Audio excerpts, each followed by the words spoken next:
ಧರ್ಮಸ್ಥಳದ ಧರ್ಮಾಧಿಕಾರಿಯನ್ನು ನಾವೆಲ್ಲರೂ ಪೂಜ್ಯರು ಅಂತ ಕರಿತೀವಿ.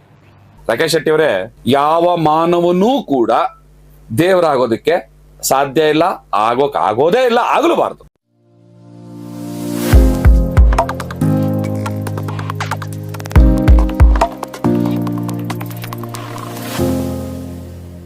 ಧರ್ಮಸ್ಥಳದ ಧರ್ಮಾಧಿಕಾರಿಯನ್ನು ನಾವೆಲ್ಲರೂ ಪೂಜ್ಯರು ಅಂತ ಕರಿತೀವಿ. ದೈವಿ ಸ್ವರೂಪರು ಅಂತ ಹೇಳ್ತೀವಿ. ಎಸ್, ನಡೆದಾಡುವ ಮಂಜುನಾಥ ಅಂತ ನಂಬಿದ್ದೀವಿ.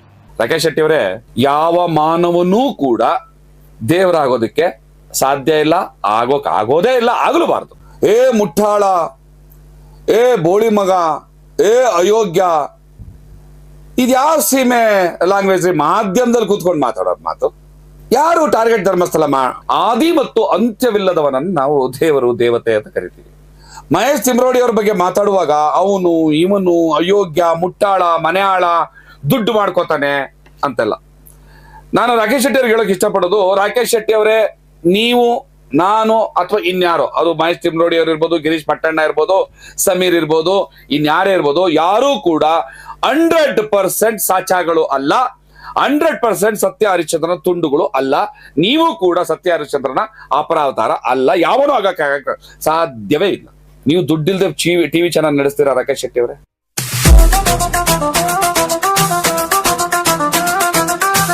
ಸ್ನೇಹಿತರೆ ನಮಸ್ಕಾರ.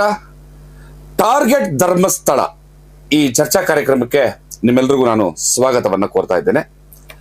ಟಾರ್ಗೆಟ್ ಧರ್ಮಸ್ಥಳ ಪವರ್ ಟಿವಿಯ ರಾಕೇಶ್ ಶೆಟ್ಟಿ ನಿನ್ನೆಯಿಂದ ಇಲ್ಲಿಯವರೆಗೂ ಧರ್ಮಸ್ಥಳವನ್ನ ಟಾರ್ಗೆಟ್ ಮಾಡಲಾಗ್ತಾ ಇದೆ.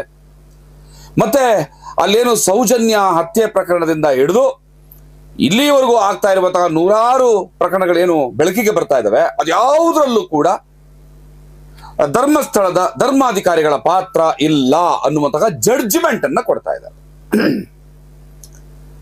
ನಾನು ಈ ಮಾಧ್ಯಮ ಲೋಕಕ್ಕೆ ಇರುವಂತಹ ಘನತೆ, ಗೌರವ ಮತ್ತು ನಡಾವಳಿಗಳ ಬಗ್ಗೆ ಒಂದೆರಡು ಮಾತನ್ನ ನಿಮ್ಮ ಮುಂದೆ ಇಡ್ತೀನಿ.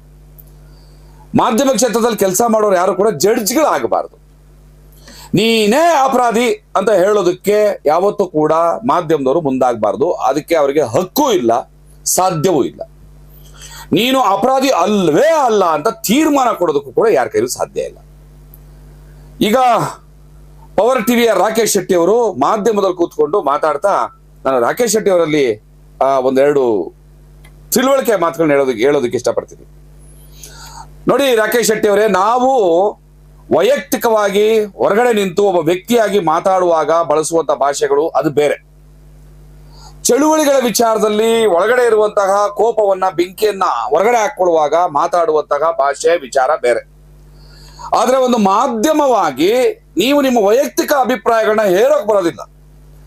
ವಿಷಯ ಮತ್ತು ವಿಚಾರವನ್ನ ಪ್ರಸ್ತುತಪಡಿಸಬಹುದೇ ಹೊರತು ಹಿಂಗೆ ಆಗಿದೆ, ಹಿಂಗಾಗೇ ಇಲ್ಲ, ಇವ್ರ ಮೇಲೆ ನೀವು ಆರೋಪ ಮಾಡಲೇಬಾರ್ದು, ಇವನೇ ಅಪರಾಧಿ, ಇವನೇ ಕೊಂದಿದ್ದು, ಇವೆಲ್ಲ ಮಾತಾಡಕ್ಕೆ ಅವಕಾಶ ಇಲ್ಲ, ಮಾಧ್ಯಮದಲ್ಲಿ ಇರಬಾರ್ದು. ಯಾಕೆಂದ್ರೆ ನೀವ್ಯಾರು ಕೂಡ ಜಡ್ಜ್ಗಳ ಅಲ್ಲ. ಇದು ಯಾಕೆ ರಾಕೇಶ್ ಶೆಟ್ಟಿ ಅವರು ಆ ಮಟ್ಟಕ್ಕಿನ ಒಂದು ರೋಷಾವೇಶಕ್ಕೆ ಒಳಗಾಗ್ತಾ ಇದ್ದಾರೆ ಅಂತಂದ್ರೆ, ಯಾರು ಸೌಜನ್ಯ ಪರವಾಗಿ ಮಾತಾಡ್ತಿದಾರಲ್ಲ, ಇಲ್ಲೂ ಕೂಡ ಕೆಲವು ಅತಿರೇಕಗಳಿದಾವೆ. ಹಂಗಾಗಿ ಈ ಅತಿರೇಕಗಳಿಗೆ ವಿರುದ್ಧವಾಗಿ ರಾಕೇಶ್ ಶೆಟ್ಟಿ ಮತ್ತಷ್ಟು ಅತಿರೇಕಗಳನ್ನ ಪ್ರದರ್ಶನ ಮಾಡ್ತಾ ಇದ್ದಾರೆ. ಒಂದು ಟಿವಿ ಚಾನೆಲ್ ನಲ್ಲಿ ಕೂತ್ಕೊಂಡು ಏ ಮುಟ್ಟಾಳ, ಏ ಬೋಳಿ ಮಗ, ಏ ಅಯೋಗ್ಯ, ಇದ್ಯಾವ ಸೀಮೆ ಲ್ಯಾಂಗ್ವೇಜ್ ಮಾಧ್ಯಮದಲ್ಲಿ ಕೂತ್ಕೊಂಡು ಮಾತಾಡೋದು ಮಾತು? ನಾನು ಆಗ್ಲೇ ಹೇಳಿದೆ, ಒಬ್ಬ ವ್ಯಕ್ತಿ ವೈಯಕ್ತಿಕವಾಗಿ ಉಪಯೋಗಿಸೋ ಭಾಷೆಗಳು ಬೇರೆ, ಅದು ಅವನ ವ್ಯಕ್ತಿತ್ವ. ಚಳವಳಿಗಳ ಸಂದರ್ಭದಲ್ಲಿ, ಬೀದಿ ಹೋರಾಟಗಳ ಸಂದರ್ಭದಲ್ಲಿ ಉಪಯೋಗಿಸೋ ಭಾಷೆ ಬೇರೆ. ಆದ್ರೆ ಮಾಧ್ಯಮ ಏನದು? ವಿಷಯಗಳನ್ನ ಜನರಿಗೆ ತಲುಪಿಸುವಂತಹ ಒಂದು ಮಾಧ್ಯಮ ಅಷ್ಟೇ. ಅದು ನಿಮಗೆ ಜಡ್ಜ್ಮೆಂಟ್ ಕೊಡೋದಕ್ಕೋ ಅಥವಾ ಯಾರ ಮೇಲೋ ನಿಮ್ಮ ವೈಯಕ್ತಿಕ ದ್ವೇಷವನ್ನ ಕಾರೋದಕ್ಕೋ ನಿಮ್ಗೆ ಅವಕಾಶ ಇಲ್ಲ. ರಾಕೇಶ್ ಶೆಟ್ಟಿ ಅವರು ತುಂಬಾ ಅಂದ್ರೆ ಅತಿಯಾದ ಅತಿರೇಕಕ್ಕೆ ಹೋಗ್ತಾರೆ. ಬಹುಶಃ ಯಾವ ಮಾಧ್ಯಮಗಳು ಕೂಡ ಈ ಮಟ್ಟಗಿನ ಅತಿರೇಕವನ್ನ ಮಾಡಲಿಲ್ಲ. ಬಟ್ ರಾಕೇಶ್ ಶೆಟ್ಟಿ ಅವರು ಮಾಡ್ತಾ ಇದ್ದಾರೆ. ಟಾರ್ಗೆಟ್ ಧರ್ಮಸ್ಥಳ ಅಂತ ಹೇಳ್ತಿದ್ದಾರೆ. ಯಾರು ಟಾರ್ಗೆಟ್ ಧರ್ಮಸ್ಥಳ ಯಾರು ಮಾಡಕ್ ಸಾಧ್ಯ? ರಾಕೇಶ್ ಶೆಟ್ಟಿ ಅವರು ಆರೋಪ ಮಾಡ್ತಾ ಇರುವಂತದ್ದು ಮಹೇಶ್ ತಿಮರೋಡಿ ಮೊದಲನೇ ವ್ಯಕ್ತಿ. ಮಹೇಶ್ ತಿಮರೋಡಿ ಅವ್ರ ಬಗ್ಗೆ ಮಾತಾಡುವಾಗ ಅವನು ಇವನು ಅಯೋಗ್ಯ, ಮುಟ್ಟಾಳ, ಮನೆಯಾಳ, ದುಡ್ಡು ಮಾಡ್ಕೋತಾನೆ ಅಂತೆಲ್ಲ. ನಾನು ರಾಕೇಶ್ ಶೆಟ್ಟಿ ಅವ್ರಿಗೆ ಹೇಳಕ್ ಇಷ್ಟಪಡೋದು, ರಾಕೇಶ್ ಶೆಟ್ಟಿ ಅವರೇ, ನೀವು, ನಾನು ಅಥವಾ ಇನ್ಯಾರೋ, ಅದು ಮಹೇಶ್ ತಿಮರೋಡಿ ಅವ್ರು ಇರ್ಬೋದು, ಗಿರೀಶ್ ಪಟ್ಟಣ್ಣ ಇರ್ಬೋದು, ಸಮೀರ್ ಇರ್ಬೋದು, ಇನ್ಯಾರೇ ಇರ್ಬೋದು, ಯಾರೂ ಕೂಡ 100% ಸಾಚಾಗಳು ಅಲ್ಲ, 100% ಸತ್ಯ ಹರಿಶ್ಚಂದ್ರನ ತುಂಡುಗಳು ಅಲ್ಲ. ನೀವು ಕೂಡ ಸತ್ಯ ಹರಿಶ್ಚಂದ್ರನ ಅಪರಾವತಾರ ಅಲ್ಲ. ಯಾವನೂ ಆಗಕ್ಕೆ ಸಾಧ್ಯವೇ ಇಲ್ಲ, ಸಾಧ್ಯವೇ ಇಲ್ಲ. ಯಾರು 100% ಸರಿಗಿರಲ್ಲ. ಎಲ್ಲೋ ತಪ್ಪುಗಳು ಕೆಲವು ವಿಚಾರಗಳಲ್ಲಿ ಇದ್ದೇ ಇರ್ತವೆ. ಆದ್ರೆ ನೀವಿಲ್ಲಿ ಗಮನಿಸಬೇಕಾಗ್ತಾ ಇರುವಂತದ್ದು, ಸೌಜನ್ಯ ಪರವಾಗಿ ಧ್ವನಿಯನ್ನ ಎತ್ತಾ ಇದ್ದಾರೆ. ಇದು ಅಗತ್ಯ ಇದೆ. ಈ ಸಮಾಜದ ಆರೋಗ್ಯವನ್ನ ಕಾಪಾಡೋದಕ್ಕೆ ಎಲ್ಲರೂ ಕೂಡ ಶ್ರಮಿಸಬೇಕಾಗಿದೆ. ಗೊತ್ತು ಗುರು ಇಲ್ಲದೆ ಇರುವಂತಹ ಇದ್ದಾರೆ, ಯಾರ್ದೋ ಮಗ, ಯಾರ್ದೋ ಹೆಂಡತಿ, ಯಾರ್ದೋ ಮಗಳು, ಇನ್ಯಾರ್ದೋ ಅಣ್ಣ ತಮ್ಮ, ಇನ್ಯಾರ್ದೋ ಅಕ್ಕ ತಂಗಿ, ಹೇಳ್ದೆ ಕೇಳದೆ ಗೊತ್ತು ಗುರು ಬೀಳ್ತಾ ಇದ್ದಾರೆ. ಯಾವ್ದೇ ಪೋಸ್ಟ್ ಮಾರ್ಟಮ್ ಇಲ್ಲ, ಮುಚ್ಚೋಗ್ತಾ ಇದಾವೆ ಅಂತಂದ್ರೆ ಅದನ್ನ ಪ್ರಶ್ನೆ ಮಾಡೋಕೆ ಬರೋನು 100% ಪ್ಯೂರ್ ಆಗಿರ್ಬೇಕು ಅಂತ ಬಯಸಂಗಿಲ್ಲ. ಈ ವಿಷಯಕ್ಕೆ ನೀನು ನಿಷ್ಠೆಯಿಂದ ಇದ್ಯಾ, ನಿನ್ನ ವೈಯಕ್ತಿಕ ವಿಚಾರಗಳು ಆಮೇಲೆ ಇರಲಿ ಅನ್ನೋದನ್ನ ರಾಕೇಶ್ ಶೆಟ್ಟಿ ಅವರು ಗಮನಿಸಬೇಕು. ಮಹೇಶ್ ತಿಮರೋಡಿ ಅವರು ದುಡ್ಡು ಮಾಡ್ಕೊಂಡ್ಬಿಟ್ರಂತೆ, ಅದು ಮಾಡ್ಕೊಂಡ್ಬಿಟ್ರಂತೆ, ಇದು ಮಾಡ್ಕೊಂಡ್ಬಿಟ್ರೆ. ನೀವು ದುಡ್ಡಿಲ್ದೆ ಟಿವಿ ಚಾನಲ್ ನಡೆಸ್ತೀರಾ ರಾಕೇಶ್ ಶೆಟ್ಟಿ ಅವರೇ? ಬೇಡ, ಅದನ್ನ ಮಾತಾಡೋದು ಬೇಡ. ಈಗ ನಾನು ಹೇಳ್ತೀನಿ, ಎಲ್ಲರನ್ನು ಟಾರ್ಗೆಟ್ ಮಾಡ್ಕೊಂಡು ಬರ್ತಾ ಇದ್ದಾರೆ. ಗಿರೀಶ್ ಪಟ್ಟಣ ಅವ್ರ ಬಗ್ಗೆ ಮಾತಾಡ್ತಾರೆ. ಅವ್ರು ಯಾರೋ ಸೋಮನಾಥ್, ನಾನು ಇದನ್ನೇ ಅತಿರೇಕ ಅಂತ ಹೇಳಿದ್ದು. ಆ ಸೋಮನಾಥ್ ಅನ್ನೋರು ಒಂದು ವಿಡಿಯೋನ ಇಟ್ಕೊಂಡು ರಾಕೇಶ್ ಶೆಟ್ಟಿ ಅವರು ಬಹಳ ದೊಡ್ಡ ಮಾತುಗಳನ್ನ ಮಾತಾಡ್ತಿದ್ದಾರೆ. ನನಗೂ ಕೂಡ ಆ ವಿಡಿಯೋ ನೋಡಿದಾಗ ಅಯ್ಯೋ ಅನಿಸ್ತು, ಯಾಕೆ ಈ ತರ ಇದ್ಯಾವ್ರು, ಇವ್ರೇನು ಬುದ್ಧಿವಂತರ, ವಿಚಾರವಂತರ, ಅಥವಾ ತಿಳುವಳಿಕೆ ಇರೋರ, ಅಥವಾ ಅರೆ ಹುಚ್ಚರ ಇವರು ಅಂತ. ಯಾರು ಈ ಸೋಮನಾಥ್ ಅನ್ನೋದು ಒಂದು ವಿಡಿಯೋ ಓಡಾಡ್ತಾ ಇದೆ. ಅವ್ರು ಅದರಲ್ಲಿ ಮಾತಾಡ್ತಾರೆ, ನಮಗೆ ಟಾರ್ಗೆಟ್ ವೀರೇಂದ್ರ ಹೆಗ್ಡೆ ಅವರು, ಟಾರ್ಗೆಟ್ ಅವ್ರಷ್ಟೇ. ಸೌಜನ್ಯ ಪರವಾಗಿ ನ್ಯಾಯ ಸಿಗುತ್ತಾ ಬಿಡುತ್ತಾ ಅದಲ್ಲ ನೋಡಿ, ಇದು ಡೇಂಜರ್. ಈ ತರದ ಮನೋಭಾವನೆ ಇಟ್ಕೊಂಡು ನಾನು ಯಾರನ್ನ ಟಾರ್ಗೆಟ್ ಮಾಡ್ತಾ ಇದ್ದೀನಿ ಅಂತ ನೀವು ಹೋರಾಟ ಮಾಡಿದ್ರೆ ನಿಮ್ಮ ಹೋರಾಟಗಳು ಫೇಲ್ ಆಗುತ್ತೆ. ರಾಕೇಶ್ ಶೆಟ್ಟಿ ಅವರು ಅಂತವ್ರು ವಿಜೃಂಭಿಸ್ತಾರೆ. ನಿಮ್ಮ ತಪ್ಪುಗಳ ನೆರಳಿನಲ್ಲಿ ರಾಕೇಶ್ ಶೆಟ್ಟಿ ಅವರಂತ ಅಣಬೆಗಳು ಉತ್ಪತ್ತಿ ಆಗ್ತವೆ. ಯಾರ ಪರವಾಗಿ ನಾವು ಹೋರಾಟ ಮಾಡ್ತಾ ಇದ್ದೀವಿ ಅನ್ನೋದಕ್ಕೆ ಒಂದು ಸ್ಪಷ್ಟತೆ ಇರಬೇಕು, ಪೂರ್ವಾಗ್ರಹಗಳಿರಬಾರ್ದು. ಯಾರನ್ನೋ ನಾನು ಟಾರ್ಗೆಟ್ ಮಾಡ್ತಾ ಇದ್ದೀನಿ, ಅವನೇ ಅಪರಾಧಿ ಅಂತ ಜಡ್ಜ್ಮೆಂಟ್ ಕೊಡೋಕೆ ನಿಮಗೂ ಹಕ್ಕಿಲ್ಲ. ಸೋಮನಾಥ್ ಅವ್ರಿಗೂ ಇಲ್ಲ, ಮಹೇಶ್ ತಿಮರೋಡಿ ಅವ್ರಿಗಿಲ್ಲ, ನನಗೂ ಇಲ್ಲ. ಅದನ್ನೆಲ್ಲ ನಿರ್ಧಾರ ಮಾಡುವಂಥದ್ದು ಕೋರ್ಟ್. ಕೋರ್ಟಿಗೆ ಬೇಕಾಗಿರುವಂತಹ ಸಾಕ್ಷ್ಯಾಧಾರಗಳನ್ನ ಒದಗಿಸೋದಕ್ಕೆ ಅಗತ್ಯವಿರುವಂತಹ ಕ್ರಮಗಳನ್ನ ನಾವು ವಹಿಸ್ಬೇಕಷ್ಟೇ. ಒಂದು ಸರ್ಕಾರದ ಮೇಲೆ ಒತ್ತಡವನ್ನು ತರೋದಕ್ಕೆ, ಅಂದ್ರೆ ಒಂದು ನಿಷ್ಪಕ್ಷಪಾತವಾದಂತಹ ತನಿಖೆಯನ್ನ ಏರ್ಪಡಿಸೋದಕ್ಕೆ ಸರ್ಕಾರದ ಮೇಲೆ ಅಗತ್ಯವಾದಂತಹ ಒತ್ತಡವನ್ನ ತರೋದಕ್ಕೆ ಹೋರಾಟಗಳನ್ನು ರೂಪಿಸುವಂತ ಕೆಲಸ ನಮ್ಮಿಂದ ಆಗ್ಬೇಕು. ನಾವು ನೀನೇ ಕೊಲೆಗಾರ, ನೀನೇ ಅಪರಾಧಿ, ನೀನೇ ಅತ್ಯಾಚಾರಿ ಅಂತ ಹೇಳಕ್ ಬರಲ್ಲ, ಹೇಳ್ಬಾರ್ದು. ಈ ರೀತಿ ಆಗಿದೆ, ಇವ್ರ ಮೇಲೆ ಆರೋಪ ಇದೆ, ಇವರು ಹಿಂಗ್ ಮಾಡಿರುವಂತಹ ಸಾಧ್ಯತೆಗಳಿದಾವೆ, ಏನೋ ವಾತಾವರಣ ಈ ರೀತಿಯಾಗಿ ನಮಗೆ ಕಂಡು ಬರ್ತಾ ಇದೆ, ಅಲ್ಲಿನ ಸಂದರ್ಭ ಈ ರೀತಿಯಾದಂತಹ ಸೂಚನೆಗಳನ್ನ ಕೊಡ್ತಾ ಇದೆ. ಒಬ್ಬ ಮಾಧ್ಯಮದವರು ಹಿಂಗ್ ಮಾತಾಡ್ಬೇಕು, ಎಲ್ಲವೂ ಕೂಡ ಜಡ್ಜ್ಮೆಂಟ್ ಕೊಟ್ಟಂಗೆ ಆಗೋಯ್ತು, ಎಸ್ ಇದು ಮುಗಿದಿದೆ, ಅವನೇ ಹೇಳಕ್ ಬರಲ್ಲ. ಸೊ ಈಗ ಕೆಲವರು ನನ್ಗೆ ಏನೋ ಸೌಜನ್ಯ ನ್ಯಾಯ ಸಿಗುತ್ತೋ ಇಲ್ವೋ ಗೊತ್ತಿಲ್ಲ, ಯಾರದು ಸೌಜನ್ಯ, ನಮ್ ಟಾರ್ಗೆಟ್ ಅವನ ಮೇಲೆ ನಾವು ಟಾರ್ಗೆಟ್ ಇಟ್ಟಿರ್ಬೇಕು, ಅವನು ಇವನು ಅಂತ ಮಾತಾಡ್ತಿದ್ರು. ಇವರು ಕೂಡ ತಪ್ಪು. ಅಥವಾ ಸೋಮನಾಥ್ ಅವ್ರು ಮಾತಾಡಿದ್ದಾರೆ ಅಂತ ಹೇಳ್ತಾ ಇದಾರಲ್ಲ, ಅದು ಡೂಪ್ಲಿಕೇಟ್ ಕೂಡ ಆಗಿರ್ಬೋದು. ಅಂದ್ರೆ ಅವರ ವಿಡಿಯೋಗೆ ವಾಯ್ಸ್ ಓವರ್ ಕೂಡ ಆಗಿರ್ಬೋದು, ಗೊತ್ತಿಲ್ಲ ನನಗೆ. ಯಾಕಂದ್ರೆ ಯಾವುದೇ ಹೋರಾಟಗಳನ್ನ ಹತ್ತಿಕ್ಕುವಂತ ಸಂದರ್ಭದಲ್ಲಿ ಈ ತರ ಕುತಂತ್ರಗಳು ಆಗಿರ್ಬೋದು. ಇದ್ರ ಸತ್ಯಾಸತ್ಯತೆ ಆಮೇಲೆ ನಾವು ಪರಿಶೀಲನೆ ಮಾಡೋಣ. ಕೊನೆಗೆ ರಾಕೇಶ್ ಶೆಟ್ಟಿ ಅವರಿಗೆ ಒಂದು ವಿಷಯವನ್ನು ಹೇಳಕ್ಕೆ ಇಷ್ಟಪಡ್ತೀನಿ. ದೇವಮಾನವ ಅಂತ ಒಂದು ಪದವನ್ನು ಉಪಯೋಗಿಸ್ತಾರೆ. ಯಾರಿಗೆ? ಧರ್ಮದರ್ಶಿಗಳಿಗೆ, ಧರ್ಮದರ್ಶಿಗಳ ವಿಚಾರಿಸ ದೇವಮಾನವ. ರಾಕೇಶ್ ಶೆಟ್ಟಿ ಅವರೇ, ಯಾವ ಮಾನವನೂ ಕೂಡ ದೇವರಾಗೋದಕ್ಕೆ ಸಾಧ್ಯ ಇಲ್ಲ, ಆಗೋದೇ ಇಲ್ಲ, ಆಗಲೂಬಾರದು. ದೇವರು ದೇವರಷ್ಟೇ, ಮನುಷ್ಯ ಮನುಷ್ಯನಷ್ಟೇ. ಮನುಷ್ಯ ಹುಟ್ಟಿದೆ, ಸಾವಿದೆ, ರಾಗದ್ವೇಷಗಳಿದಾವೆ, ನವರಸಗಳಿದಾವೆ, ಒಳ್ಳೇದು ಕೆಟ್ಟದ್ದು, ಬೇಕಿದ್ದು ಬೇಡವಿದ್ದು, ಆಮೇಲೆ ಹೊಟ್ಟೆ ಉರಿ, ಕುದುಗುತನ ಎಲ್ಲವೂ ಇರುವಂತಹ ಮನುಷ್ಯ ದೇವರಾಗಕ್ಕೆ ಸಾಧ್ಯ ಇಲ್ಲ. ದೇವರು ನಮ್ಮ ಧರ್ಮದಲ್ಲಿ, ಹಿಂದೂ ಧರ್ಮದ ಪ್ರಕಾರ ಆದಿ ಮತ್ತು ಅಂತ್ಯವಿಲ್ಲದವನನ್ನು ನಾವು ದೇವರು, ದೇವತೆ ಅಂತ ಕರಿತೀವಿ.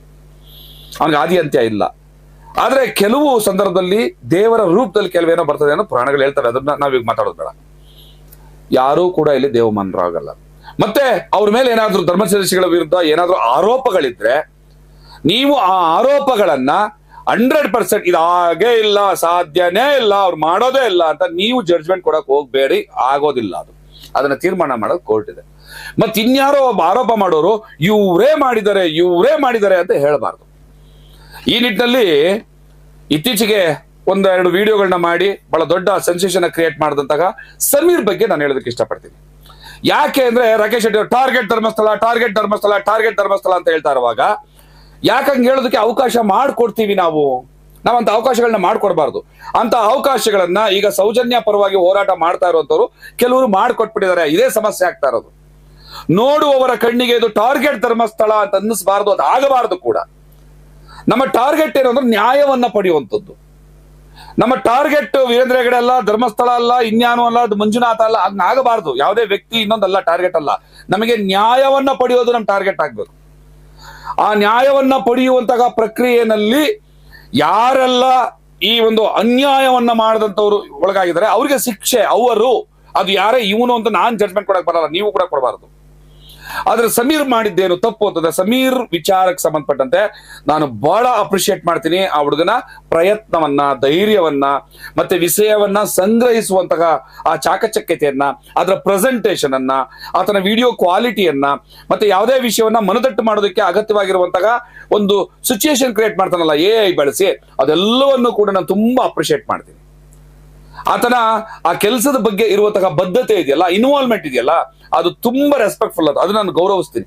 ಆದರೆ Sameer, I am with you, ನಾನು ಅದನ್ನ ಹೇಳ್ತಾ, ಸಮೀರ್ ನೀನು ಹೋರಾಟದ ಜೊತೆನಲ್ಲಿ ನಾನು ಇದ್ದೀನಿ, ಅದನ್ನ ಯಾವುದೇ ಕಾರಣಕ್ಕೂ ಕಡೆಗಣಿಸಂಗಿಲ್ಲ. ಅದನ್ನ ನಿಮ್ಗೆ ನಾನು ಹೇಳ್ತಾ ಇರುವಂತದ್ದು, ಜಡ್ಜ್ಮೆಂಟ್ ಕೊಡಕ್ ಹೋಗ್ಬಾರ್ದು. ಸಮೀರ್ ಇವನೇ ಮಾಡಿದ್ದಾನೆ, ಮತ್ತೆ ಅವ್ರ ಹೆಸರನ್ನ ಡೈರೆಕ್ಟ್ ಆಗಿ ತಗೊಂಡು ಇವರೇ ಆಗೋಗಿದೆ ಅಂತ.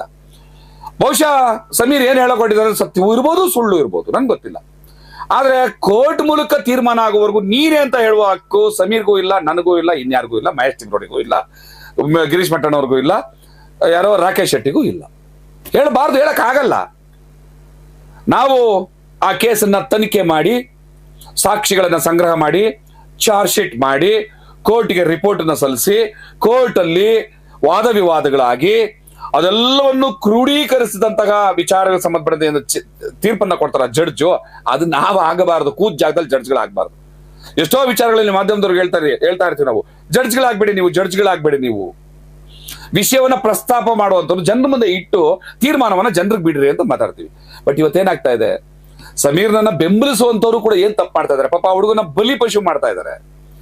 ಸಮೀರ್ ಹೇಳುವ ವಿಚಾರ ಓಕೆ ಹೇಳ್ಬೇಕು, ಆದ್ರೆ ಹೇಳುವ ದಾಟಿಯನ್ನ ಸ್ವಲ್ಪ ಬದಲಾಯಿಸ್ಕೊಳ್ಬೇಕು. ನೀನೇ, ಈತನೇ ಕೊಲೆಗಾರಕ, ಈತನೇ ಅತ್ಯಾಚಾರಿ, ಇವನೇ ಇದಕ್ಕೆ ಆತರ ಏನು ಸಮೀರ್ ಹೇಳ್ತಾ ಇದ್ದಾನಲ್ಲ, ಆ ಸಮೀರ್ ಆತರ ಹೇಳೋದಕ್ಕೆ ಕಾರಣಗಳಿರ್ಬಹುದು. ಈಗ ಯಾರೋ ಒಬ್ಬ ವ್ಯಕ್ತಿ ಹೋಗಿ ಏನ್ ಸರೆಂಡರ್ ಆಗಿದಾರಲ್ಲ, ನಾನು ಏನು ಈ ತರದೆಲ್ಲ ಊತಾಕಿದ್ದೀನಿ, ನಾನು ಅದೆಲ್ಲ ತೆಗೆದುಕೊಡ್ತೀನಿ, ಸತ್ಯ ತೋರಿಸಿ ಅಂತ ಹೇಳಿರ್ತಾನಲ್ಲ, ಆತನಿಂದ ಸಮೀರ್ಗೆ ವಿಷಯಗಳು ಬಂದಿರಬಹುದು, ಗೊತ್ತಿಲ್ಲ. ಯಾಕಂದ್ರೆ ಸಮೀರ್ ಅದನ್ನ ಪ್ರೆಸೆಂಟ್ ಮಾಡುವಾಗ ಯಾರಿಂದ ಕೇಳಿರ್ಬೇಕು, ಅದನ್ನ ನಾನು ಮಾಡಿದ್ದೀನಿ ಅನ್ನೋದೇ ಕೇಳಿ ಮಾಡಿರ್ಬೋದು. ಓಕೆ, ಹೇಳಿರ್ಬೋದು. ಹೇಳೋದ್ರಿಂದ ಆಗುವ ಅಪಾಯ ಏನು? ಆ ಸಾಕ್ಷಿಗಳನ್ನ ನಾಶಪಡಿಸೋದಕ್ಕೆ ಎದುರಾಳಿಗಳಿಗೆ ಅವಕಾಶ ಮಾಡಿಕೊಟ್ಟಂಗಾಗ್ತದೆ. ಇನ್ನು ಬೇರೆ ಆಂಗಲ್ ಅಲ್ಲಿ ನೀವು ನೋಡುವಾಗ ಅದು ಏನು, ಆತನ ಹೆಸರು ಭೀಮಾನ ಹೌದಲ್ಲೋ ನನಗೆ ಗೊತ್ತಿಲ್ಲ, ಭೀಮಾ ಅನ್ನುವಂತ ಹೆಸರು ಓಡಾಡ್ತಾ ಇದೆ.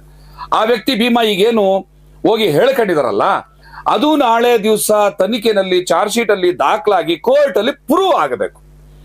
ಕೋರ್ಟ್ ಅಲ್ಲೇ ಇನ್ನೂ ಪ್ರೂವ್ ಆಗಿಲ್ಲ. ಪ್ರೂವ್ ಆಗೋದೆಲ್ಲ ಬಂತು, ಇನ್ನೂ ತನಿಖಾ ತಂಡವೇ ರಚನೆ ಆಗಿಲ್ಲ. ಏನು ಅವರ ಹೇಳಿಕೆ ಮೇಲೆ FIR ಆಗೋಯ್ತಾಗ್ಲೇ ಅರೆಸ್ಟ್ ಮಾಡಿದ್ರೆ ಯಾರನ್ನಾರು? ಇಲ್ಲ. ಈ ದೇಶದ ಕಾನೂನು ವ್ಯವಸ್ಥೆಯನ್ನ, ಪೊಲೀಸ್ ವ್ಯವಸ್ಥೆಯನ್ನ, ನ್ಯಾಯಾಂಗ ವ್ಯವಸ್ಥೆಯನ್ನ ನಾವು ಗೌರವಿಸಬೇಕಾಗ್ತದೆ. ಅದರಲ್ಲಿ ಏನಾದ್ರೂ ನ್ಯೂನ್ಯತೆಗಳಿದ್ದಾಗ ಅದನ್ನು ಎತ್ತು ತೋರಿಸ್ಬೇಕಾಗ್ತದೆ. ಬಟ್ ನಾನು ಸಮೀರ್ಗೆ ಹೇಳ್ತಾ ಇರೋದು, ಇನ್ನೂ ತನಿಖೆನೇ ಪ್ರಾರಂಭ ಆಗಲಿಲ್ಲ, ಒಂದು ಪೇಜ್ ಓಪನ್ ಆಗಲಿಲ್ಲ, ಒಂದು FIR ಆಗಿ FIR ಅಲ್ಲಿ ಯಾರದೇ ಹೆಸರುಗಳು ಬರಲಿಲ್ಲ, ಯಾರದೇ ಹೆಸರು FIR ಬಂದಿಲ್ಲ. ಆಗಲೇ ನಾನು ಇವನೇ ಮಾಡಿದ್ದಾನೆ, ಇವರೇ ಅಪರಾಧಿಗಳು, ಇವರೇ ದುಡ್ಡು ಕೊಟ್ಟಿದ್ದು, ಇವರೇನೇ ಅತ್ಯಾಚಾರ ಮಾಡಿಸಿದ್ದು, ಇವರೇ ಈ ಪದಗಳನ್ನ ಉಪಯೋಗಿಸೋದಿದೆಯಲ್ಲ, ಇದಕ್ಕೆ ನಾಳೆ ಬೆಳಗ್ಗೆ ಈಗ ಸಮೀರ್ನ ಕೇಸ್ ಹಾಕಿ ಅರೆಸ್ಟ್ ಮಾಡಿ ಕರ್ಕೊಂಡೋಗಿ ಜೈಲಿಗೆ ನಿಲ್ಲಿಸಿ ಅಲ್ಲಿಂದ ಕೋರ್ಟ್ಗೆ ತರಿಸಿ, ಏನಪ್ಪ ಈ ತರ ಎಲ್ಲ ಆರೋಪ ಮಾಡಿದ್ಯಾ, ಏನು ನಿನ್ನ ಹತ್ರ ಏನ್ ಸಾಕ್ಷಿ ಇದೆ ಅಂದ್ರೆ ಏನ್ ಕೊಡ್ತಾರೆ ಸಾಕ್ಷಿ? ಆದ್ರೆ ಆ ಸಾಕ್ಷಿಗಳು ಸಿಗ್ಲಿ, ಒಳ್ಳೇದಾಗ್ಲಿ, ಸಮೀರ್ ಏನು ಪ್ರಸ್ತುತಪಡಿಸ್ತಾ ಇದ್ದೇನೆ ಅದು ಸತ್ಯ ಆಗ್ಲಿ ಅಂತ ನಾನು ಕೂಡ ಅಪೇಕ್ಷೆ ಪಡ್ತೀನಿ. ಆ ಹೆಣ್ಮಕ್ಳಿಗೆ ನ್ಯಾಯ ಸಿಗ್ಲಿ, ಸತ್ತಂತವರ ಕುಟುಂಬದ ಕಣ್ಣೀರು ಒರೆಸೋದಕ್ಕೆ ಯಾವ್ದೋ 2 ಕೈಗಳು ಬರ್ತಾ ಇದಾವೆ ಅಂತ ಸಂತೋಷ ಪಡ್ತೀನಿ. ನಾನು ಗಿರೀಶ್ ಭಟ್ಟಣ್ಣ ಅವ್ರಿಗೆ ಕೇಳ್ಕೊತೀನಿ, ಸಮೀರ್ಗೆ ಸ್ವಲ್ಪ ತಾಳ್ಮೆ ಮತ್ತು ವಿಷಯವನ್ನ ಪ್ರೆಸೆಂಟ್ ಮಾಡುವ ನಿಟ್ಟಿನಲ್ಲಿ ಒಂದಿಷ್ಟು, ಯಾಕಂದ್ರೆ ನಿಮ್ಮ ಜೊತೆ ನಿಕಟ ಸಂಪರ್ಕ ಅಂತ ನನಗೆ ಗೊತ್ತಿರೋದ್ರಿಂದ ಒಂದಷ್ಟು ದಯವಿಟ್ಟು ಹೇಳಬೇಕು. ನಾವೆಲ್ಲರೂ ಒಟ್ಟಾಗಿ ಈ ಸೌಜನ್ಯ ಮತ್ತು ಇತರ ಏನು ಹಲವಾರು ಅವಘಡಗಳಾಗಿದ್ದಾವೆ, ಅವರೆಲ್ಲರ ಪರವಾಗಿ ನಾವು ನಿಲ್ಲೋಣ. ಆದ್ರೆ ನಾವು ಜಡ್ಜ್ಗಳು ಆಗಬಾರ್ದು, ತೀರ್ಪನ್ನು ಕೊಡುವ ಮಟ್ಟಕ್ಕೆ ಹೋಗಬಾರ್ದು. ಆ ರೀತಿ ಜಡ್ಜ್ಗಳು ಆಗಿದ್ದಕ್ಕೆ, ನಾವೇ ತೀರ್ಪನ್ನ ಕೊಟ್ಬಿಟ್ಟಿದ್ದಕ್ಕೆ ರಾಕೇಶ್ ಶೆಟ್ಟಿ ಅಂತವರು ವಿಜೃಂಭಣೆ ಕೊಟ್ರು. ಏನು ವಿಕೃತವಾದಂತ ವಿಜೃಂಭಣೆ ಅದು. ಟಾರ್ಗೆಟ್ ಧರ್ಮಸ್ಥಳ ಅಂತ ಅವ್ರು ಹೇಳಿದ ಕೂಡಲೇ ಈ ದೇಶದ ಧಾರ್ಮಿಕ ಭಾವನೆಗಳಿಗೆ ಏನು ಕೆರಳ್ತಾರಲ್ಲ ಜನಸಾಮಾನ್ಯರು, ಅವರೆಲ್ಲರೂ ಕೂಡ ಸ್ವಲ್ಪ ಕೆರಳಕ್ಕೆ ಅವಕಾಶ ಇರ್ತದೆ. ಈ ದೇವರು ಧರ್ಮ ದಿಂಡ್ರು ಅನ್ನೋಂಥದ್ದು, ಅಫೀಮು ಅನ್ನೋಂಥದ್ದು ಎಲ್ರಿಗೂ ಗೊತ್ತು. ಆದ್ರೆ ಮತ್ತು ಒಂದ್ಸಾರಿ ಹೇಳ್ತಾರೆ ಅಂದ್ರೆ ಆಚೆ ಬರಕ್ಕಾಗಲ್ಲ. ನೀವ್ ಯಾವಾಗ ನಮ್ಮ ಪ್ರೆಸೆಂಟೇಷನ್ ಅಲ್ಲಿ ಎಡುತ್ತೀವಿ, ನಾವ್ ಯಾವಾಗ ನಮ್ಮ ವಿಷಯವನ್ನ ಎಲ್ಲಿಗೆ ಕಾನ್ಸಂಟ್ರೇಟ್ ಮಾಡ್ಬೇಕು ಅದನ್ನ ಬಿಟ್ಟು ಟಾರ್ಗೆಟ್ ಅವರು ಇನ್ಯಾರು ಅಂತ ನಾವು ಮಾತಾಡ್ಬಿಡ್ತೀವಿ, ಆಗ ರಾಕೇಶ್ ಶೆಟ್ಟಿ ಅಂತವ್ರು ನೋಡಿ ಇವರು ಟಾರ್ಗೆಟ್ ಮಾಡ್ತಾ ಇರೋದು ವಿಷಯನಲ್ಲ ವ್ಯಕ್ತಿಯನ್ನ, ನೋಡಿ ಇವರು ಟಾರ್ಗೆಟ್ ಮಾಡ್ತಾ ಇರೋದು ವಿಷಯನಲ್ಲ ಧರ್ಮನ, ನೋಡಿ ಇವರು ಟಾರ್ಗೆಟ್ ಮಾಡ್ತಾ ಇರೋದು ವಿಷಯನಲ್ಲ ಯಾವ್ದೋ ಒಬ್ಬ ವ್ಯಕ್ತಿನ, ಉದ್ದೇಶಪೂರ್ವಕವಾಗಿ ವೀರೇಂದ್ರ ಹೆಗಡೆ ಅವ್ರನ್ನ ಇವರು ಟಾರ್ಗೆಟ್ ಮಾಡ್ಕೊಟ್ಟಿದ್ದಾರೆ, ದೇವರನ್ನ ಟಾರ್ಗೆಟ್ ಮಾಡ್ತಾ ಇದ್ದಾರೆ, ಧರ್ಮಸ್ಥಳ ಟಾರ್ಗೆಟ್ ಮಾಡ್ತಾರೆ ಅಂತ ಮಾತಾಡ್ತಾರೆ. ಯಾಕೆ ಅಂತಂದ್ರೆ ನೀವು ಅವಕಾಶ ಮಾಡ್ಕೊಡ್ತೀರಿ. ನೀವು ಜಡ್ಜ್ಮೆಂಟ್ ಕೊಟ್ಟಿದ್ದಕ್ಕೆ ಅವರು ಜಡ್ಜ್ಮೆಂಟ್ ಕೊಡೋ ತಪ್ಪು ಅಂತ ಎಲ್ರಿಗೂ ಗೊತ್ತಿರೋದ್ರಿಂದ ಏನ್ರಿ ನಿಮ್ಮ ಹತ್ರ ಇದೆ, ಹೆಂಗ್ರಿ ಇದೆ ನಿಮ್ಗೆ, ನೀವ್ ಹಿಂಗ್ ಮಾಡಿ ಮಾಡಿ ದುಡ್ಡು ವಸೂಲಿ ಮಾಡ್ತಾ ಇದ್ದೀರಾ, ಮನೆ ಕಟ್ಕೊತಾ ಇದ್ದೀರಾ, ಜಮೀನ್ ಮಾಡ್ತಾ ಇದ್ದೀರಾ ಅಂತ ಮಾತಾಡೋದಕ್ಕೆ ಅವಕಾಶ ಮಾಡ್ಕೊಟ್ಟಿದ್ಯಾರು? ನಿಮ್ಮ ಜಡ್ಜ್ಮೆಂಟಲ್ ಮೆಂಟಾಲಿಟಿ. ಸೊ ಜಡ್ಜ್ಮೆಂಟ್ ಬೇಡ, ಆದ್ರೆ ಹಂಗಂದ್ಬಿಟ್ಟು ನಿಂತು ಬಿಡೋದಲ್ಲ, ಸುಮ್ಮನೆ ನಿಂತು ಬಿಡೋದಲ್ಲ. ಈ ರೀತಿಯ ಆರೋಪ ಇದೆ, ಇವ್ರ ಮೇಲೆ ಇದೆ, ಹೇಳಿ ಅದನ್ನ, ಇವ್ರ ಮೇಲೆ ಆರೋಪ ಇದೆ, ಅಪರಾಧ ಪ್ರೂವ್ ಆಯಿತು ಅಂತ ಮಾತಾಡಬಾರ್ದು. ಅವ್ರ ಮೇಲೆ ಆರೋಪ ಇದೆ, ಜನ ಅವ್ರ ಬಗ್ಗೆ ಅನುಮಾನದ ಕಣ್ಣುಗಳಿಂದ ನೋಡ್ತಾ ಇದ್ದಾರೆ. ಪೊಲೀಸ್ ತನಿಖೆಯಲ್ಲಿ ಈ ಸತ್ಯಾಸತ್ಯತೆ ಹೊರಗಡೆ ಬರಬೇಕಾಗಿದೆ. Quarter same time but finally ನಮ್ಮೆಲ್ಲರ ಆಗ್ರಹ ಸರ್ಕಾರದ ಮೇಲೆ ಇರಬೇಕು. ಅದನ್ನು ಮಾಡ್ತಾ ಇಲ್ಲ. ನೋಡಿ, ಇವ್ರ ಮೇಲೆ ಆರೋಪ ಇದೆ, ಇಂತಿಂತ ಆರೋಪಗಳಿದೆ, ಇಂತಿಂತ ಮಕ್ಕಳು ಜೀವ ಕಳ್ಕೊಂಡಿದ್ದಾರೆ. ಯಾಕಂದ್ರೆ ಕೆಲವು ಪದಗಳನ್ನ ಇದು ಉಪಯೋಗಿಸಿದ್ರೆ ಅದು ಏನು ಸೆನ್ಸಾರ್ ಮಾಡ್ಬಿಡ್ತದೆ, ಇದು ಯೂಟ್ಯೂಬ್ಗಳು ಫೇಸ್ಬುಕ್ಗಳೆಲ್ಲ. ಅದಕ್ಕೋಸ್ಕರ ನಾನು ಹಂಗೆ ಹೇಳ್ತಾ ಇದ್ದೀನಿ. ಇಷ್ಟೆಲ್ಲ ಅವಘಡಗಳಾಗಿದ್ದಾವೆ, ಇಷ್ಟೆಲ್ಲ ಕಣ್ಣೀರು ಹರಿದಿದೆ, ಇಷ್ಟೆಲ್ಲ ರಕ್ತ ಹರಿದಿದೆ, ಎಷ್ಟು ಜೀವಗಳು ಹೋಗಿದ್ದಾವೆ, ಎಷ್ಟು ಮಾನ ಪ್ರಾಣಗಳು, ಆಸ್ತಿ ಪಾಸ್ತಿಗಳನ್ನ ಕಬಳಿಸಿದ್ದಾರೆ. ಇಂತಿಂತ ಆರೋಪ ಇದೆ. ಈ ಆರೋಪ ಇವ್ರ ಮೇಲಿದೆ. ತನಿಖೆಯ ಮೂಲಕ ಸತ್ಯ ಹೊರಗಡೆ ಬರಬೇಕು. ತನಿಖೆ ಮಾಡಬೇಕಾಗಿರುವಂತ ಪೊಲೀಸ್ನವ್ರ ಬಗ್ಗೆ ಅನುಮಾನ ಇದೆ. ಯಾಕೆಂತಂದ್ರೆ ಈಗಾಗಲೇ ನೀವುಗಳು ಹೇಳಿದ್ರಿ, ಇಂತಿಂತ ಸ್ಟೇಷನ್ ಅಲ್ಲಿ ಪೊಲೀಸ್ನವರೇ ಏನು ಕಳೆದೋಗಿರೋ ಮಗನ ಹುಡುಕೊಡುವಂತ ಹೋಗಿ ಒಡೆದು ಕಳಿಸಿದ್ರು ಅಂತ ಹೇಳ್ತಾ ಇದ್ರಿ. ಸೊ ಹಂಗಾಗಿ ಅಲ್ಲಿ ಒಂದು ಭದ್ರವಾದಂತಹ ತನಿಖಾ ತಂಡವನ್ನ, ಪ್ರಾಮಾಣಿಕವಾದಂತಹ ಅಧಿಕಾರಿಗಳು, ನಿಷ್ಪಕ್ಷಪಾತವಂತಹ ತನಿಖೆ, ಅಲ್ಲಿ ಯಾವುದೇ ಜಾತಿ ಧರ್ಮ ದೇವರು ದಿಂಡ್ರಿಗೆ ಒಳಗಾಗದೇ ಇರುವಂತಹ ಮನಸ್ಥಿತಿಯ, ಗಟ್ಟಿ ಮನಸ್ಥಿತಿಯ ಅಧಿಕಾರಿಗಳ ಒಂದು ತಂಡ ರಚನೆ ಆಗಬೇಕು, ತನಿಖೆ ಪ್ರಾರಂಭ ಆಗಬೇಕು. ಹಾಗೆ ಆ ತರದ ಒಂದು ತಂಡ ರಚನೆ ಆಗಬೇಕು ಅಂತಂದ್ರೆ ಅದಕ್ಕೆ ಸರ್ಕಾರ ಮನಸ್ಸು ಮಾಡಬೇಕು. ಸಿದ್ದರಾಮಯ್ಯನವರು, ಗೃಹ ಮಂತ್ರಿ ಪರಮೇಶ್ವರ್ ಅವರು, ಉಪಮುಖ್ಯಮಂತ್ರಿ ಡಿ ಕೆ ಶಿವಕುಮಾರ್ ಅವರು. ಯಾಕೆ ಡಿ ಕೆ ಶಿವಕುಮಾರ್ ಅವ್ರನ್ನ ಇದ್ರಲ್ಲಿ ತರ್ತಾ ಇದೀರಿ ಅಂತಂದ್ರೆ, ಧರ್ಮಸ್ಥಳಕ್ಕೆ ಹೋಗಿ ಆ ಧರ್ಮಾಧಿಕಾರಿಗಳ ಪಕ್ಕದಲ್ಲಿ ನಿಂತ್ಕೊಂಡು ನಾನಿದ್ದೀನಿ, ಈ ಒಂದು ಸಾಮ್ರಾಜ್ಯವನ್ನ ಅಳ್ಳಾಡ್ಸಕ್ ಯಾರ ಕೈಲೂ ಆಗಲ್ಲ ಅಂತ ಮಾತಾಡ್ ಬಂದಂತಹ ಪುಣ್ಯಾತ್ಮರು.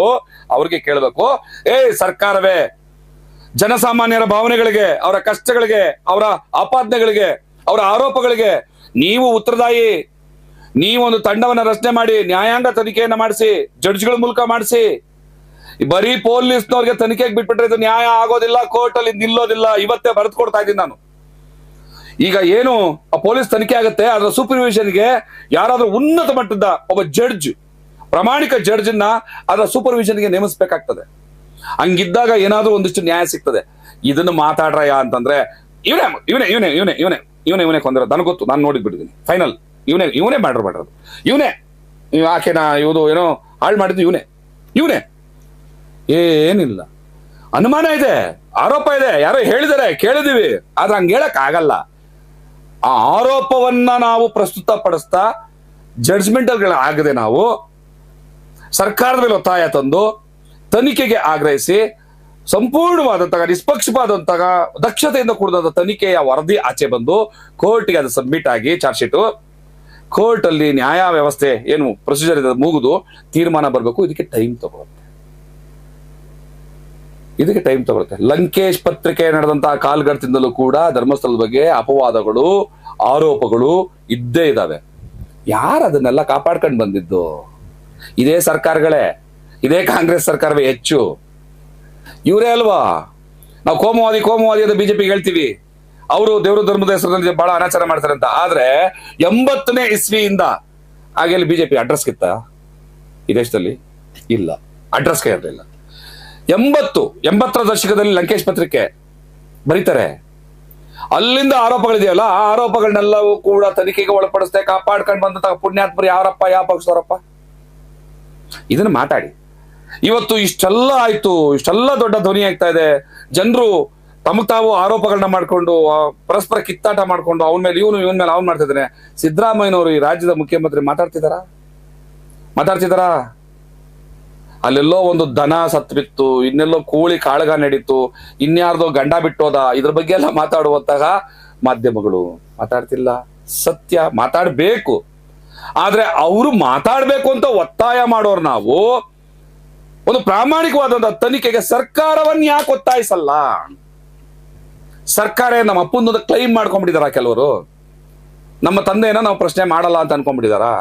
ಇದೆಂತ ಬಕೆಟ್ ಮನಸ್ಥಿತಿ, ಅದೆಂತ ಬಕೆಟ್ ಮಾಧ್ಯಮಗಳು ನಡೆಸೋದು ನೀವು? ಹಿಂಗಿದೆ. ಇದು ಟಾರ್ಗೆಟ್ ಧರ್ಮಸ್ಥಳ ಆಗಬಾರ್ದು, ಆಗಿಲ್ಲ, ಆಗಲ್ಲ.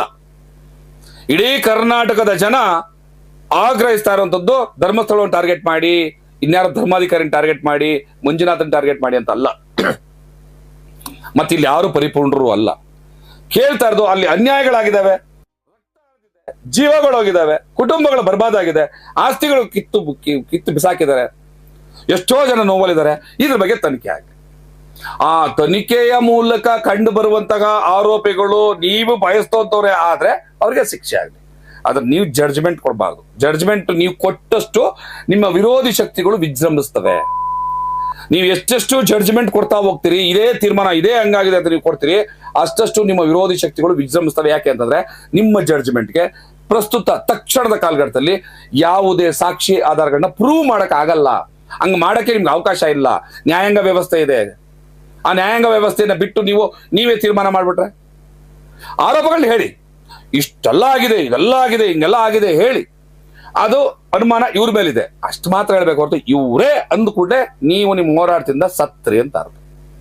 ಸೊ ಹಾಗಾಗಿ ಮಹೇಶ್ ತಿಬ್ರೋಡಿಯವ್ರು ಇರ್ಲಿ, ಗಿರೀಶ್ ಮಟ್ಟಣ್ಣನವ್ರು ಇರ್ಲಿ, ಸಮೀರ್ ಇರ್ಲಿ, ಯಾರೋ ಸೋಮನಾಥ್ ಇರ್ಲಿ, ಇವರೆಲ್ಲರ ಕಾಳಜಿ ಏನಿದೆ ಆ ಸೌಜನ್ಯ ಮತ್ತು ಈ ತರ ಅವ್ರಿಗೆ ನ್ಯಾಯ ಸಿಗ್ಬೇಕು. ಆ ಹೋರಾಟ ಜೊತೆ ನಾವಿದ್ದೀವಿ. ಅವ್ರ ಹೋರಾಟ ಸರಿಯಾಗಿದೆ.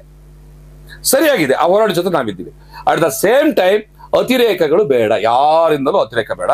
ಈ ಅತಿರೇಕಗಳಿಂದಾಗಿ ರಾಕೇಶ್ ಶೆಟ್ಟಿ ಅಂತವರು ಮಾಧ್ಯಮದಲ್ಲಿ ಕೂತ್ಕೊಂಡು ಬೋಳೆ ಮಗನೆ, ಮುಟ್ಟಾಳ, ಆ ಮಗ ಈ ಮಗ ಅಂತ ಮಾತಾಡಿ ಹೋರಾಟಗಾರನ ಅವಹೇಳನ ಮಾಡಿ ಅವಮಾನ ಮಾಡುವಂತ ಉದ್ದಟ ತರ ತೋರೋದು ಬೇಡ. ರಾಕೇಶ್ ಶೆಟ್ಟಿ ಅಂತವ್ರಿಗೆ ಊಟವನ್ನು ಒದಗಿಸುವಂತಹ ಅತಿರೇಕದ ಅವಿವೇಕದ ಕೆಲಸ ಯಾರಿಂದನೂ ಆಗೋದು ಬೇಡ. ಇದು ಟಾರ್ಗೆಟ್ ಧರ್ಮಸ್ಥಳ ಅಲ್ಲವೇ ಅಲ್ಲ. ಯಾಕಂದ್ರೆ ಎಲ್ಲರೂ ಹಿಂದೂಗಳೇ. ಮಹೇಶ್ ತಿಬ್ರೋಡಿ ಮಂಜುನಾಥೇಶ್ವರನ ಭಕ್ತ ಅಲ್ವಾ? ಗಿರೀಶ್ ಮಟ್ಟಣ್ಣ ಅವರು ಮಂಜುನಾಥನ ಭಕ್ತ ಅಲ್ವಾ? ಮತ್ತೆ ನಾನು ಕೂಡ ಯಾವರದೇ ಭಾವನೆಗಳಿಗೆ ನೋವಾಗದೆ ಎಲ್ಲ ದೈವಗಳನ್ನು ಕೂಡ ಗೌರವದಿಂದ ಕಾಣುವಂತ ಆಚರಿಸುವಂತ. ಇಲ್ಲಿ ಯಾವುದು ಧರ್ಮದ ಟಾರ್ಗೆಟ್ ಆಗಬಾರ್ದು, ಸ್ಥಳದ ಟಾರ್ಗೆಟ್ ಆಗಬಾರ್ದು, ವ್ಯಕ್ತಿ ಟಾರ್ಗೆಟ್ ಆಗಬಾರ್ದು, ವಿಷಯ ಮಾತ್ರ ಟಾರ್ಗೆಟ್. ಅಲ್ಲಿ ನ್ಯಾಯವನ್ನು ಪಡೆಯುವಂಥದ್ದು. ಆ ನ್ಯಾಯವನ್ನು ಪಡೆಯುವ ಪ್ರಕ್ರಿಯೆಯಲ್ಲಿ ಯಾರೆಲ್ಲ ಕಲ್ಪ್ರಿಟ್ಗಳಿದ್ದಾರೆ, ಯಾರು ನಿಜವಾದ ಅಪರಾಧಿಗಳಿದೆ, ಅವ್ರಿಗೆ ಶಿಕ್ಷೆ ಆಗಲಿ. ಆ ಶಿಕ್ಷೆಗೆ ಮತ್ತು ನಿಷ್ಪಕ್ಷಪಾತದ ತನಿಖೆಗೆ ಸರ್ಕಾರವನ್ನ ಒತ್ತಾಯಿಸುವಂತ ಕೆಲಸವನ್ನ ನಾವೆಲ್ಲರೂ ಮಾಡೋಣ ಅಂತ ಹೇಳ್ತಾ, ಇನ್ನು ನಾಳೆಯಿಂದ ನಿರಂತರವಾಗಿ ಈ ಪ್ರಕರಣ ಮುಗಿಯೋವರೆಗೂ ಕೂಡ ಅವಾಗಿನ ಅಪ್ಡೇಟ್ಗಳನ್ನ ತಗೊಂಡು ಬರ್ತೀನಿ, ಮಾತಾಡೋಣ, ಕೆಲವು ತಪ್ಪುಗಳನ್ನ ತಿದ್ದುಕೊಂಡು ಹೋಗೋಣ ಅಂತ ಹೇಳ್ತಾ ತಮ್ಮೆಲ್ಲರೂ ಶುಭ ಆಗಲಿ. ಮತ್ತೆ ಸಿಗುತ್ತೀನಿ. ಜೈ ಭೀಮ್, ನಮಸ್ಕಾರ.